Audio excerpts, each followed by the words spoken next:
In this video, we'll be unboxing this 12-inch joiner from Grizzly. Let's do it.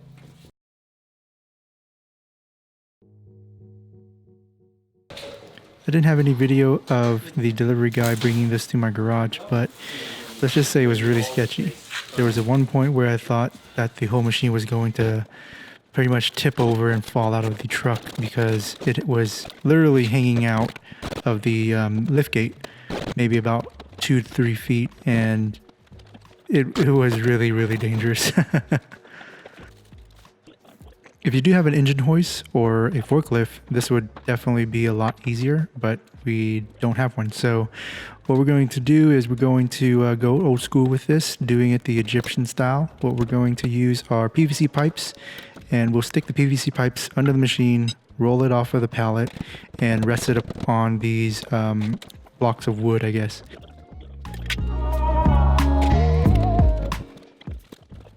Once we were able to get most of the machine off of the pallet and onto the wooden blocks, it made it so much easier for us to just lift one side of the machine and then pull the pallet out of the way.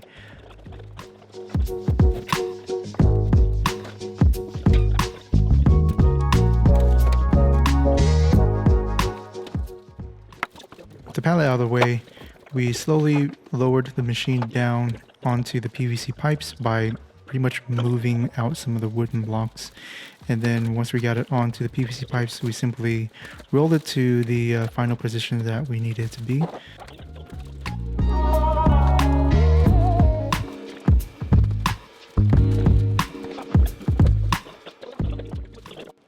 There are some clearances that you'll have to take into account when putting it into the final position. In this case, I believe Grizzly recommends a 30-inch clearance in the back of the machine, so we're just measuring and making sure that all these clearances are met.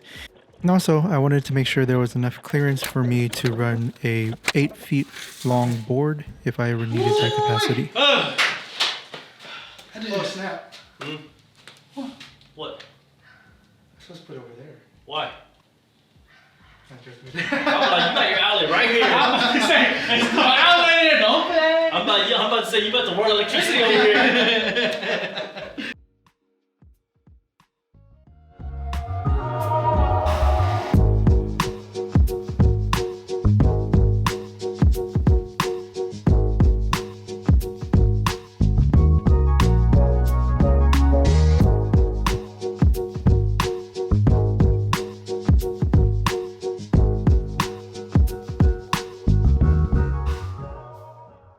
Alright, so now that it's in its final location and my buddies didn't actually have to move it to the other side, I can go ahead and just take out all that plastic and clean up all the grease that came from the manufacturer.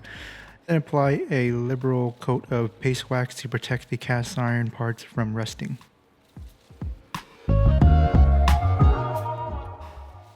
When it comes to assembling the machine, there aren't many items to install.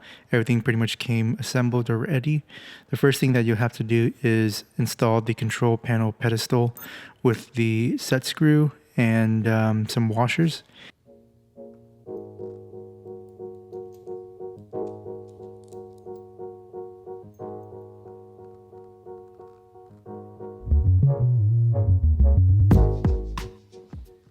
The control panel isn't too heavy, but if you did have an extra set of hands, that would definitely help this go a lot smoother. As you can see, the control panel is covering my outlet, and it makes it a lot harder for me to plug in the machine, so I'll have to pretty much move the joint out of the way. When installing the fence, you have to remove the pre-installed cap screw and lock washer so that you can align the fence onto the fence support key. That will pretty much allow you to slide this fence back and forth and not have it go out of alignment.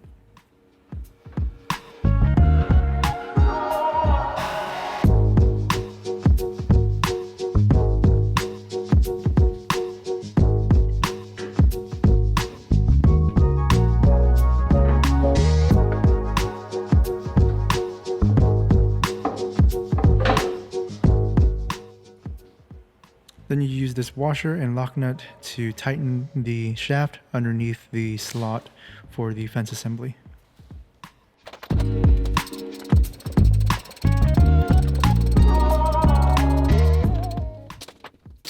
This machine was heavily greased, so I used a lot of WD-40 to pretty much wipe up all the grease from the manufacturer, but it wasn't able to remove the paint overspray from the manufacturer. I did give Grizzly a call and they recommended some cleaner that I'll have to buy, and hopefully you'll get rid of all of the overspray.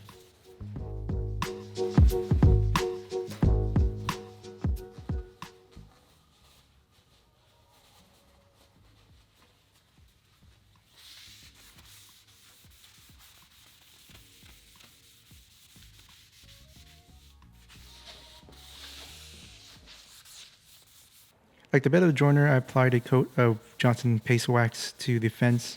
I let that sit for a little bit and then used a shop towel to buff it off.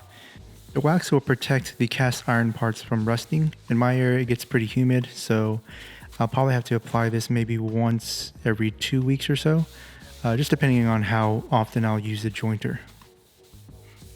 And finally, the blade guard simply drops into the slot. You'll have to mess around with the spring rate a little bit. I haven't gotten it perfect yet. The blade guard, it springs back a little bit too slow for my liking, so you just want to make sure that it actually goes back to position and covers the blades.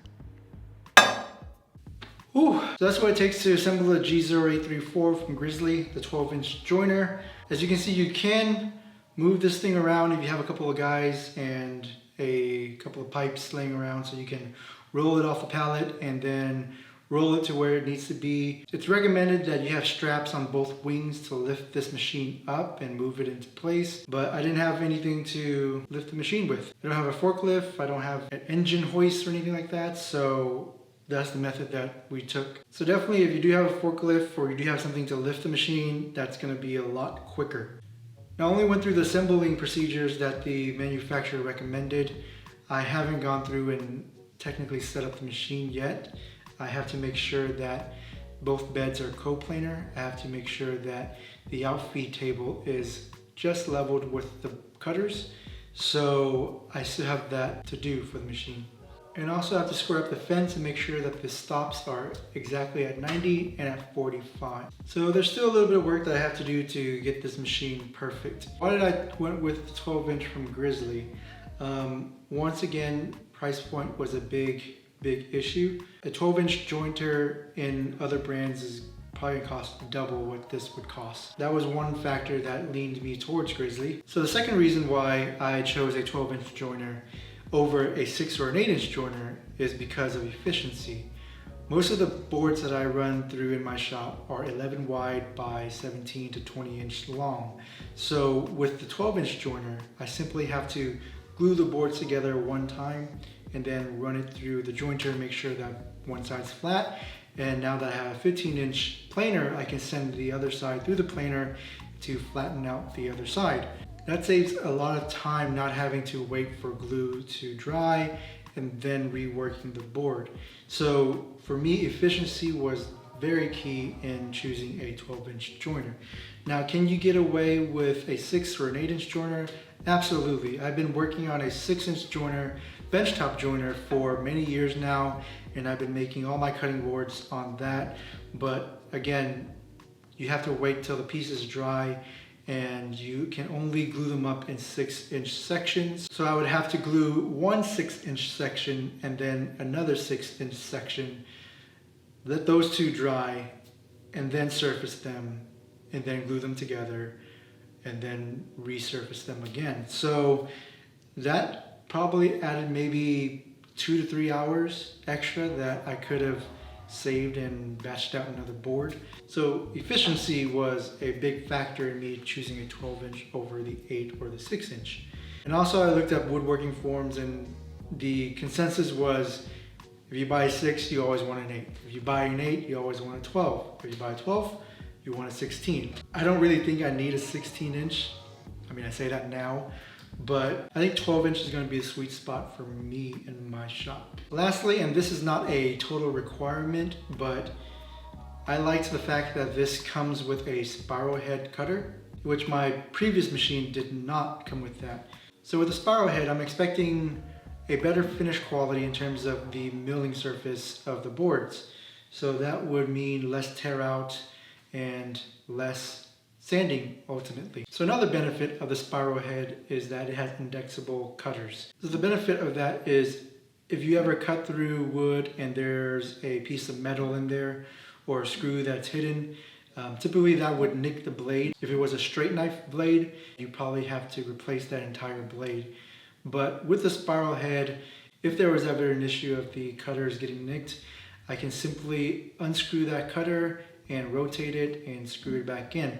So essentially the blades will last a lot longer than a straight knife cutter. So what I didn't like about the assemble process is